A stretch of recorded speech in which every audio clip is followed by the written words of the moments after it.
Good morning students. हम जैव प्रौद्योगिकी एवं उसके उपयोग बायोटेक्नोलॉजी एंड इट्स एप्लीकेशंस के बारे में पढ़ रहे हैं, जिसमें हमने अभी तक इसे बायोटेक्नोलॉजी के द्वारा जो कृषि के क्षेत्र में उपयोग है उसके बारे में पढ़ा, बीटी कपास के बारे में पढ़ा, पीड़क प्रतिरोधी पौधों के बारे में पढ़ा, जैविक खाद, जर्मप्लाज इत्यादि के बारे में पढ़ा।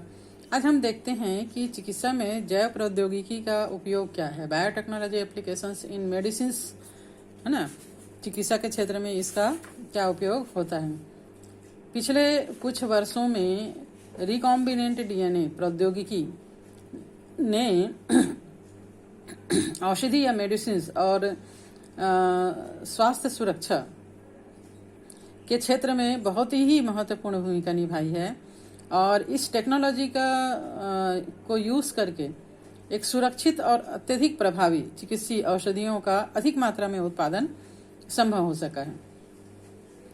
ऐसा देखा गया है कि जिन औषधियों का उत्पादन मानव स्रोत के अलावा किया गया, उनका अवांछित प्रतिरक्षात्मक प्रभाव भी होता है। इस समय वर्तमान में प्रेजेंट में 30 से अधिक रिकॉम्बिनेंट चिकित्सीय औषधियां पूरे विश्व में स्वीकृत हो चुका है, जिनमें 12 औषधियां भारत में ही निर्माण किया गया है, उसका जो खोज है उसका निर्माण किया गया है। और जैव प्रौद्योगिकी के द्वारा उत्पादित प्रमुख औषधियां जिनका अभी तक जो सबसे ज्यादा है उसमें कौन कौन से हैं, तो सबसे पहला तो है अनुवांशिक द्वारा तैयार इंसुलिन। इंसुलिन आप लोग जानते ही हैं कि ये हमारे पैनक्रियाज से सिक्रेट होता है और हमारे द्वारा खाए गए भोजन के शर्करा का पाचन करके रक्त में शर्करा की मात्रा का नियंत्रण करता है। लेकिन जब हमारा पैनक्रियाज सही ढंग से काम नहीं करता, उसमें इंसुलिन सही ढंग से नहीं बन पाता, तो हमारे द्वारा खाए गए भोजन का शर्करा का सही पाचन नहीं हो पाता और रक्त में शर्करा का लेवल बढ़ जाता है, जिसे मधुमेह कहा जाता है। तो जब बॉडी के अंदर इंसुलिन नहीं बनता तो बाहर से इंसुलिन लिया जाता है ताकि शर्करा का पाचन हो सके।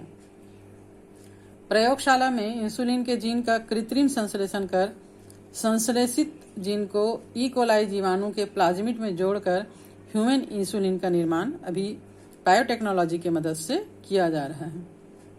इन माइक्रो ऑर्गेनिज्म से प्राप्त इंसुलिन से मनुष्य में एलर्जी संबंधी प्रतिक्रियाएं नहीं होती।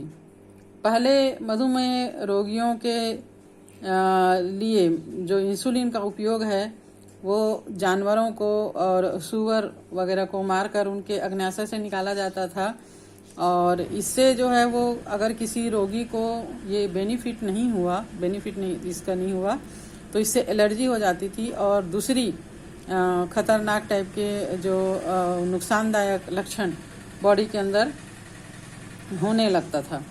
अग्न्याशय की बीटा कोशिकाओं के द्वारा इंसुलिन हार्मोन्स का उत्पादन होता है, ये हम जानते हैं। यदि ये कोशिकाएं इंसुलिन हार्मोन का निर्माण बंद कर देते हैं तो मनुष्य में डायबिटीज की बीमारी हो जाती है ना। तो इंसुलिन एक प्रोटीन है जो छोटी पॉलीपेप्टाइड श्रृंखला का बना होता है और ये श्रृंखला ए और श्रृंखला बी, 2 श्रृंखला इसमें होता है।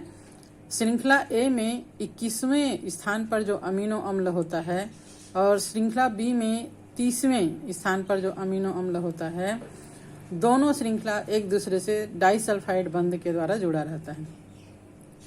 मानव सहित स्तनधारियों में इंसुलिन प्राक हार्मोन भी संश्लेषित होता है, जिसमें एक अतिरिक्त फैलाव होता है जिसे पेप्टाइड सी कहा जाता है। ये सी पेप्टाइड परिपक्व इंसुलिन में नहीं होता, जो परिपक्वता के दौरान इंसुलिन से अलग हो जाता है। आरडीएनए तकनीकियों का उपयोग करते हुए इंसुलिन के उत्पादन में मुख्य रूप से कठिनाई या चुनौती ये आती है कि इंसुलिन को एकत्र करके परिपक्व रूप में तैयार किया जाए। 1983 में एली लिली नामक एक अमेरिकी कंपनी ने 2 डीएनए अनुक्रम को तैयार किया और मानव इंसुलिन की श्रृंखला ए और बी के रूप में जो होता है, इसको ई कोलाई के प्लाज्मिड में प्रवेश करा के इंसुलिन श्रृंखलाओं का उत्पादन किया। इन अलग अलग निर्मित श्रृंखलाओं ए और बी को निकालकर डाइसल्फाइड बंध बनाकर आपस में संयोजित कर दिया जाता है, जोड़ दिया जाता है और मानव इंसुलिन का निर्माण किया जाता है। सेकंड है इंटरफेरॉन। ये ग्लाइकोप्रोटीन होते हैं। इनका आणविक भार 20,000 डाल्टन होता है। इन्हें IFNA और IFNB अल्फा और बीटा और गामा IFNY यानी गामा श्रेणियों में बांटा गया है और इसका प्रयोग कैंसर, विशेष करके हेरी सेल ल्यूकेमिया के उपचार में किया जाता है। आजकल जैव प्रौद्योगिकी का प्रयोग करके इंटरफेरॉन का उत्पादन किया जा रहा है।